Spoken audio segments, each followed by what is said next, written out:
네, 안녕하세요. 반갑습니다. 어제 시장 한번 살펴보겠습니다. FOMC 금리 인상을 앞두고 시장은 전반적으로 보합세를 보였는데 채권 시장은 좀 많이 흔들렸죠. 특별히 은행권 리스크가 빠르게 완화되면서 안전자산 선호 심리가 두드러지게 약화가 됐고요. 특별히 제니 델런 재무장관의 서한이 공개가 되면서 부채 한도 엑스데이트가 6월 1일 가능성이 높다라고 이렇게 발표를 했죠. 사실상 골드만삭스에서는 재무부 부채 한도 기한을 한 7월 말 정도로 전망을 했었는데 이게 지금 당장 6월 1일이니까요.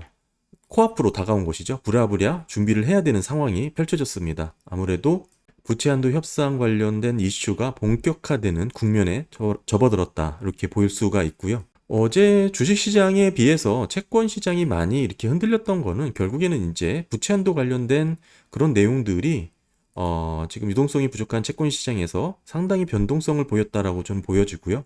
어제는 특별히 이제 20년 또한 30년 국채 수익률이 좀 많이 상승했죠. 10년 만기 국채 수익률은 3.6%까지 오르다가 어느 정도 좀 안정세를 찾아서 3.5% 내외를 지금 육박하고 있고요. 즉 10년 수익률보다 20년, 30년이 더 반응을 했죠. 주말 사이 퍼스트 리퍼블릭 은행이 지금 JP 모건 체인스에 이제 넘어가면서 빠르게 은행 리스크가 조금 해결이 되는 모습을 보였죠. 그와 더불어서 제조업 지표가 상당히 좀 좋게 나왔습니다. 네, 지금 중요하게 보는 ISM PMI죠. 구매자 관리 지수, 제조업 구매자 관리 지수가 4월 기준으로 47.1이 나왔어요. 여전히 50 이하기 때문에 위축 국면이다라고 볼 수는 있지만 이게 전월 대비 지금 웃돌았다는 점에서 시장이 조금 환호를 하고 있는 분위기죠. 물론 전전월 대비는 높아지진 않았지만 그래도 예상치를 웃돌고 예상치가 46.8이었는데 예상치를 웃돌았고 전월 수치 46.3보다도 웃돌았기 때문에 좀 좋은 성과라고 해석을 하고 있는 것 같습니다. 그와 더불어서 미국의 S&P 글로벌 제조업 지수도 지금 23년 4월 50.1을 기록했죠. 이게 50이라는 수치가 상당히 의미가 있는데 PMI 같은 구매자 관리 지수는 50이 넘어가면 확장 국면으로 해석을 할 수가 있습니다. 특별히 이 S&P 글로벌 제조업 PMI는 지금 보시면 6개월 만에 50이라는 수치를 넘어섰죠. 미비하긴 하지만. 그래서 상당히 지금 제조업이 턴하는 거 아니냐, 확장 영역으로 돌아선 거 아니냐, 이렇게 지금 해석을 하는 분위기도 있습니다. 이렇게 제조업 지수를 좀 중요하게 들여다봐야 되는 게 사실 실질적인 바닥을 확인할 수 있는 부분이기 때문에 그렇고요. 시카고 PMI 지수도 마찬가지입니다.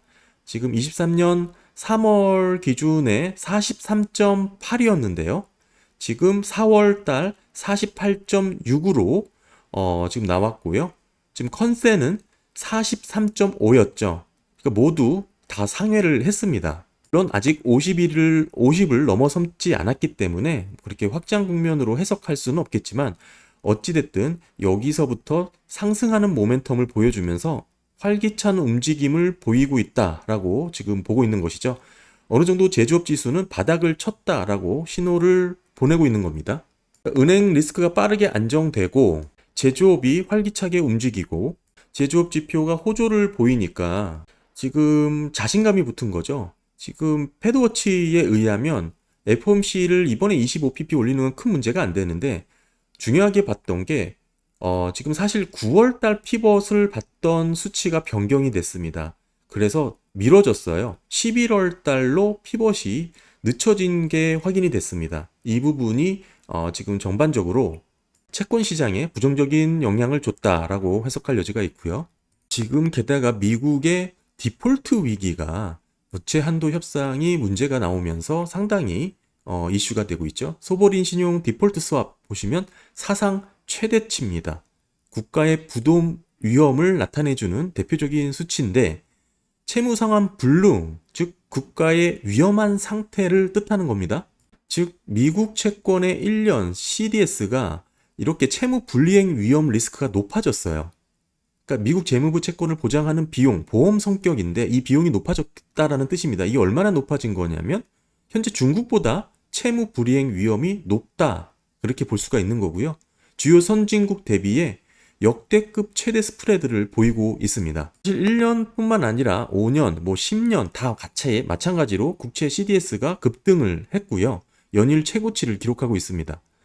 요것을 사실 BP로 보시면 돼요. 1년 부도 확률이 149bp라고 이해하시면 되는 건데 이 수치가 사실 심지어 미국 기업 애플보다 높은 수치라는 데 있죠. 어찌됐든 시장은 국가의 채무 불이행에 대해서 지금 염려하고 반응을 하고 있습니다. 우리가 국가부채 한도 얘기를 할 때 빼놓지 않는 게 2011년입니다. 당시에 상당히 시끄러웠던 미국 국가부채 한도 상향 조정이 있었는데 이슈가 됐던 건 2011년 8월 5일 신용평가 신용등급이 강등이 됐죠. 미국이 S&P로부터 AAA에서 AA 플러스로 강등이 됐습니다. 지금 빨간색은 현재의 채권 수익률 곡선이고요. 파란색은 당시 11년도 8월 5일자 채권 수익률 곡선입니다. 보시면 지금과 당시는 많은 차이가 있어요. 그때는 지금 시장 금리가 0%일 때이고요. 지금은 상황이 많이 다르죠. 그만큼 어찌 보면 2011년 그렇게 시끄러웠던 국가부채 문제가 채권 시장에는 큰 영향을 주지 않았던 원인은 0%대의 양적 완화 국면이었기 때문입니다. 지금은 아까 보셨듯 지금 채권 시장의 유동성이 상당히 부족하기 때문에 이런 사소한 이슈에도 이렇게 스프레드가 CSD가 빠르게 급등하는 이런 모습을 지금 보이고 있습니다. 변동성이 심해졌다라는 뜻입니다. 지금 TLT의 차트인데요. 지금 상당히 중요한 위치에 있다고 보여지고 지금 보시면 국가부채 한도의 이슈는 결국 노이즈에 불과하고 사실상 지금 미국보다 중국보다 국가 부도 위험 리스크가 이렇게 높다라는 것 자체는 글쎄요, 투자하는데 좋은 기회 요인이 되지 이게 실질 리스크로 반영이 된다라고 보기는 어렵죠. 이런 단기적인 이슈에 집중하기보다는 사실 조금 더 멀리 보는 게 필요한데 저는 이제 AIT죠. 평균 물가 목표제에 대한 이슈 논란도 한 번쯤 짚고 가는 게 좋다고 생각을 합니다. 사실 이 부분은 2020년도 파월의 잭슨홀 회의 때 발표된 내용인데 이걸 오해하시는 분들이 가끔 계시더라고요. 이 뜻은 일정 기간 인플레이션 목표 2%를 넘기더라도 이를 감내하겠다는 뜻입니다. 분명히 지적하고 싶은 것은 장기간에 걸쳐 2% 물가 상승률을 목표로 한다는 것만은 분명합니다.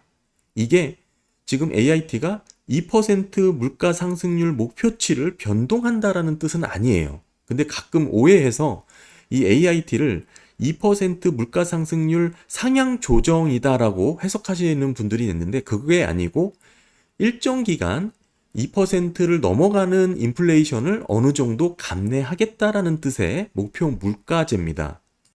물가가 연준의 목표치를 완만하게 오버슈팅하는 모습이 나오더라도 이를 다소간 허용한다는 의미지 장기적인 목표 상승률 2% 수치를 높이겠다라는 뜻이 아닙니다. 후자는 장기채에 있어서 상당히 불리한 요인이 되고요. 제가 이거 관련해서 영상을 따로 만든 게 있습니다. 장기채 투자에 있어서 최대 리스크는 목표 물가 상승률 2%를 상향 조정한다는 데에 있습니다.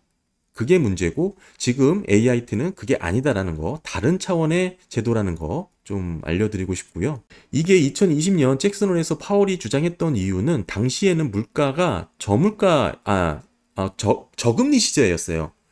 그런데 인플레이션에 대한 우려가 나오자 물가 상승을 막기 위해 기본적으로는 선제적으로 금리를 인상해 왔던 관행이 있었던 국면이에요. 그래도 그때 연준인 파월은 잠시 인플레이션이 높아지더라도 이 저금리를 유지해야 된다라는 취지로 말했던 거고요. 그러면서 덧붙인 게 인플레이션의 오버슈팅은 어느 정도 용납이 되지만 속도에 더 민감하게 들여다보겠다라고 덧붙였습니다. 즉 절대적인 수치의 문제가 아니라는 거, 인플레이션 2% 목표 수치가 변경된 게 아니라는 거 다시 한번 짚고 넘어가고요. 궁극적으로는 이 장기 인플레이션 목표 수치가 변경되는 것만 아니라면 이런 단기적인 지금 부채 한도 협상에 대한 노이즈는 크게 감내하면서 견딜만 한 수준입니다. 이와 관련된 자료를 찾다가 좀 제가 재미있게 본 논문이 아니고 기고죠. 칼럼을 봤는데 2008년부터 13년까지 일본은행 총재를 하셨던 분입니다. 시라카와 마사아키죠. 전 총재. 지금 양적 완화를 사실상 총책임하면서 통화 실험을 했던 분입니다. 10년 넘는 기간 동안 이렇게 운영을 하셨던 전 총재인데 상당히 제가 인사이트를 받았던 내용이 좀 몇 개 있었어요. 사실 미국보다 먼저 이런 통화 정책을 실행했던 일본이기 때문에 상당히 인사이트에 있어서 중요한 관점이 있다라고 생각을 하고 있습니다. 전반적인 주장은 인플레이션 목표를 재검토를 해보고 통화 정책의 근간을 다시 한번 새롭게 짜보자라는 내용이긴 한데요. 그렇긴 하지만 단어 하나하나와 이분이 주장하는 논조를 이렇게 쭉 보니까 제가 관심 깊게 봤던 대목은 크게 이제 몇 가지가 있었는데요. 2013년 이후에 중앙은행들의 대차 대조표가 크게 늘어났죠? 돈을 많이 풀었다는 뜻입니다. GDP의 30% 수준에서 120%로 늘어난 경우도 있었죠. 이렇게 대규모로 통화가 늘어난 결과가 있었는데 그 결과 인플레이션 측면에서 영향이 별로 없었다라고 언급을 했고 또 하나는 성장 측면에서도 그 효과가 미비했다라고 언급을 했습니다. 자, 돈을 푼 게 인플레이션에 영향을 주지도 않았고 성장에도 도움을 주지 않았다는 뜻이에요. 사실 일본만의 문제가 아니라 08년 이후 이런 정책을 같이 추종했던 다른 많은 국가들도 동일하게 나타났다는 현상입니다. 그러면서 실질적인 통화 정책보다는 당시의 전반적인 성장력, 환경 또는 개발도상국들이라든지 사회주의 국가의 세계시장 경제의 편입, 이런 정보기술의 발달, 지정학적인 환경, 이런 공급 측면에서의 요인을 더 중요하게 판단해야 된다라고 좀 언급을 했고요. 그러면서 일본 중앙은행의 예시를 들었습니다. 고령화와 인구 감소 등으로 인한 구조적인 성장 정체를 경기 불황으로 잘못 판단했다고 회고를 하기도 했고요. 그런데 웃긴 건 그렇게 잘못 통화 정책을 실행했다고 생각을 했지만 나중에 지나고 보니 구조적인 문제가 오히려 해결되었다라고 이렇게 또 언급을 하기도 했고요. 그러면서 지금 통화 완화 정책은 오랫동안 지속할 경우에는 생산성에 영향을 많이 미친다. 즉 너무 양적 완화에 의존을 하게 된다라는 문제점도 지적을 했습니다. 정리를 하면서는 국가적인 차이를 지적을 했고 이게 단순히 인플레이션이라고 하더라도 고용의 형태가 어떠냐에 따라서 나라마다 다르게 나타날 수 있다고 이제 얘기를 했는데요. 일본 같은 경우에는 독특한 관행이 있죠. 장기 고용. 그러니까 기업들이 근로자를 해고하지 않는 그런 암묵적인 계약 형태로 유지가 되다 보니까 이게 낮은 인플레이션으로 해석될 수 있는 여지가 충분하다라고도 덧붙였습니다. 그러면서 경제 구조의 차이가 되게 중요하고 통화 정책보다는 그게 더 중요하다는 뜻이죠. 그리고 국가마다 거시적으로 경제적인 선호 현상이 다르다. 그리고 통화의 상승이라든지 하락, 환율의 문제, 인플레이션 목표 전략의 근거가 상당히 다양화되어야 된다라고 이렇게 주장을 한 것이죠. 그리고 지적했던 내용 중에 물가 목표제 얘기도 좀 있었습니다. 무슨 내용이냐면 인플레이션 목표를 초과하도록 일시적으로 허용하는 유연한 이 평균 물가 목표제죠. 지금 AIT를 얘기하는 겁니다. 이런 채택을 하게 되면 사실 적절한 타이밍에 중앙은행이 정책을 빨리 적용하지 못하는 그런 우려도 지적을 했습니다. 인플레이션이 올라갈 때 예를 들면 지금 AIT를 적용하게 되면 어느 정도 일정 부분 용납을 한다라는 뜻이잖아요. 그렇게 되면 적시적소에 빠르게 중앙은행이 개입해서 지금 정책을 펼 수 있는 그 타이밍을 놓칠 수 있다. 이렇게 좀 해석을 할 수 있는 여지가 있죠. 이 칼럼을 읽고 저는 개인적으로는 양적 완화 또는 돈을 푸는 통화 정책에 대해서 상당히 높은 그런 관심과 우려가 있지만 정작 일본에서 이걸 총괄했던 담당자의 이제 칼럼에 의하면 오히려 경제 구조가 더 중요하고 그런 경제 구조의 양상, 즉 경기 불황이 구조적인 부분인지 또는 경기 침체로 인한 부분인지를 디테일하게 파악하는 게 오히려 더 중요하다라고 저는 이해를 했고요. 그러면서 통화 정책에 대한 논쟁을 얘기할 때는 완화와 긴축 스탠스를 너무 짧은 기간 설정을 해서 번갈아 가면서 이루어진다라고 가정해서 시나리오를 세우는 경우가 많다고 지적을 했습니다. 그렇게 되면 수요 측면에서만 영향을 미친다. 뭐 그런 전통적인 견해가 오히려 정당화될 수 있는 기회가 되는 것인데 계속적으로 공급단에서도 중요하게 영향을 줘야 된다라고 주장을 하는 것이죠. 한마디로 통화 정책이 만능이 아니다. 경제 구조에 대한 차이를 이해를 하고 그에 따른 통화 상승 또는 인플레이션 목표의 다양성 등을 전반적으로 반영해야 된다는 뜻입니다. 그러니까 일본처럼 아무나 그렇게 돈 풀어서는 안 된다는 뜻이죠. 뭐 우리나라가 그렇게 풀어서는 안 된다는 뜻으로 쉽게 정리를 할 수 있을 것 같고, 반대로 얘기하면 미국이 돈을 그렇게 푸는 것은 그렇게 크게 우려할 정도가 아니다라도 해석할 여지가 있고요. 부채 한도 이슈가 나왔으니까 빠르게 이 부분만 좀 말씀을 드리면, 새롭게 발행될 국채 한번 살펴보면 좋겠죠. 순 발행 규모, 지금 추정하는 것은 약 1.9조 수준이 예상이 되고 있습니다. 23년 미국 국채의 순 발행 규모가 1.9조입니다. 근데 이게 중장기물로만 조달을 하는 게 아니고요. 그러니까 지금 단기라고 볼 수 있는 T빌이 약 1조 정도고, 그 다음에 노트와 본드, 중장기죠. 그게 0.9조 수준입니다. 그러니까 9천억 달러 수준인 거죠. 이렇게 채권이 새롭게 발행되면 공급이 늘어나니까 가격적인 부분에서 수급단에서 문제가 생기는 거 아니냐라고 생각을 하시는데요. 이미 미국 채권의 수익률은 여타의 자산들과 비교를 해보면 상당히 매력적인 수준의 투자처가 되어 있고요. 또 전 세계의 나라들은 미국의 달러를 또 구입을 해야 될 수밖에 없는 상황에 있습니다. 현실적으로. 그러니까 미국은 결국에서 GDP 70%가 소비로 움직이는 나라인데 전 세계 물건을 미국이 사는 거죠. 그러니까 쉽게 말씀드려 우리나라 스마트폰, 삼성이 만든 갤럭시 폰을 미국이 사는 겁니다. 그렇게 판 달러가 미국 국채를 사는 것으로 이어지는 것이죠. 왜냐? 무역 거래 시 통화를 결제 통화로 달러로 사용하기 때문에 그렇습니다. 이 달러가 부족하면 우리나라는 생필품을 살 수 없기 때문에 이게 맞물려 지금 사이클로 돌아가고 있는 것이죠. 이미 국채 금리가 높아졌고 투자 매력도가 상당히 좋아졌습니다. 더불어서 달러 없이는 국제 결제가 불편한 상황이 되었고요. 만약 자극적인 내용을 찾아서 달러를 대체할 뭔가를 이렇게 대체하면서 찾고 있는 분들이 많긴 하지만 사실은 그 내용 자체가 상당히 모호하죠. 명확하게 정의하기 상당히 어렵고, 또한 특정 일부분에 너무 과몰입돼서 조금 정보를 왜곡하는 부분도 없지 않아 있습니다. 그런 부분에서는 새로운 국채를 찍어난다고 해서 약 지금 1.9조 달러가 된다고 말씀드렸죠. 그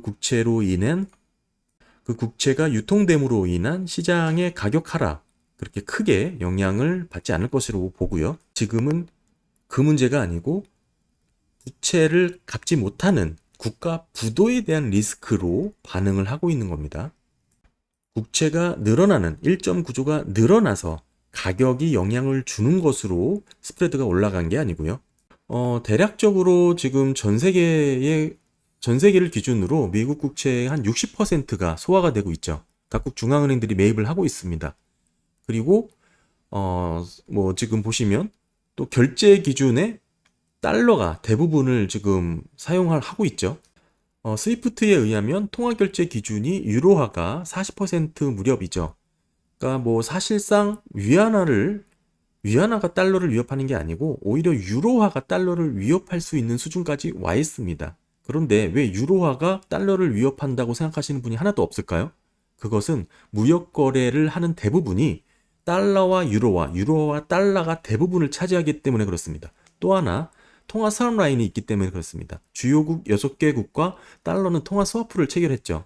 매일 단위로 통화 스와프를 해결하고 있어요. 달러가 부족할 때 그들의 나라 통화도 함께 발행이 됩니다.